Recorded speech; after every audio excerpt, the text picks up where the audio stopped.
தொகுப்பாளினி பிரியங்கா தன் கணவனை பிரிந்து இருப்பதை குறித்து மனம் திறந்து பேசியிருக்காங்க. பிரியங்கா விஜய் டிவில ஃபேவரட் தொகுப்பாளரா இருந்துட்டு வராங்க. சொல்ல போனா டிடிக்கு அப்புறமா ரசிகர்கள் கூட்டம் அதிகம் இருப்பது பிரியங்காவுக்கு தான். இவங்க வாயாடி தொகுப்பாளினி கூட பெயர் எடுத்திருக்காங்க. இவங்களுடைய பேச்சும் சுட்டித்தனமும் ரசிகர்களை சீக்கிரமாவே கவர்ந்தது. இப்படி இவங்களுடைய கெரியர்ல வெற்றி அடைஞ்சாலும் குடும்ப வாழ்க்கை அவ்வளவு சிறப்பா அமையல. பிரியங்கா 2016ல பிரவீன்குமார் என்பவரை திருமணம் செய்து கொண்டாங்க. அண்ட் சில ஆண்டுகளாவே அவங்க கணவர் பத்தி எந்த விஷயத்தையுமே ஷேர் பண்ணல. பிக் பாஸ் வீட்ல பிரியங்கா தன் கணவர் பத்தி பேசுவாங்களான்னு பலரும் எதிர்பார்த்தாங்க. ஆனா அவங்க பேசவே இல்ல. இதனால பிரியங்கா தன் கணவரை விட்டு பிரிந்து விட்டாங்களோன்னு பலரும் சொல்லிட்டு வந்தாங்க. அது மட்டும் இல்லாம இது குறித்து வெளிப்படையாவே ரசிகர்களும் கேட்டு வந்தாங்க. ஒரு வழியா பிரியங்கா தன் கணவரை பிரிந்து விட்டதா சொல்லியிருக்காங்க.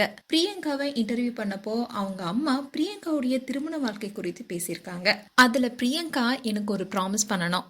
அவ ஏற்கனவே தன்னுடைய வாழ்க்கையில செய்த தவறு போல இனி செய்யக்கூடாது. அவர் சரியான ஒன்றை தேர்வு செய்யணும். அந்த வாழ்க்கையில அவ மகிழ்ச்சியா இருக்கணும். அவ ஏற்கனவே செய்த ஒரு தவறால நான் ரொம்ப அவளை நினைச்சு வருத்தப்பட்டு இருக்கேன். இனி அது நடக்காதுன்னு நம்புறேன்னு சொன்னாங்க. அதுக்கு பிரியங்கா, ஆமா, அம்மா தலை குனிறது எனக்கு பிடிக்காது. எனக்கு ரொம்ப பிடிச்சி லவ் பண்ணி தான் போனேன். ஆனா இல்ல, இது நம்மள சந்தோஷமா வச்சுக்கலன்றப்போ நான் அனலைஸ் பண்ணி ஒரு டெசிஷன் எடுத்தேன். அம்மா நான் தப்பு பண்ணிட்டேன், எனக்காக நீ இருன்னு கேட்டேன். அவளும் எனக்கு சப்போர்ட் பண்ணா. நீ இங்க இருந்து கிளம்புன்னு சொல்லவே இல்ல.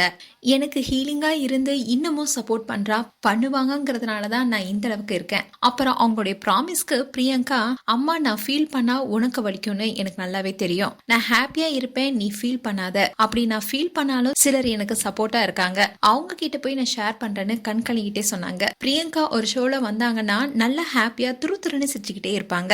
ஆனா இவங்க மனசுல இவ்வளவு கவலை இருக்கான்னு கேட்கும் போதுதான் தெரியுது. பிரியங்கா, நீங்க ரியல் லைஃப்ல ஹாப்பியா உங்களுக்கு பிடிச்ச மாதிரி வாழ வாழ்த்துக்கள். மேலும் பிரியங்கா பற்றிய உங்களுடைய கருத்துக்களை கமெண்ட் பாக்ஸ்ல சொல்லுங்க.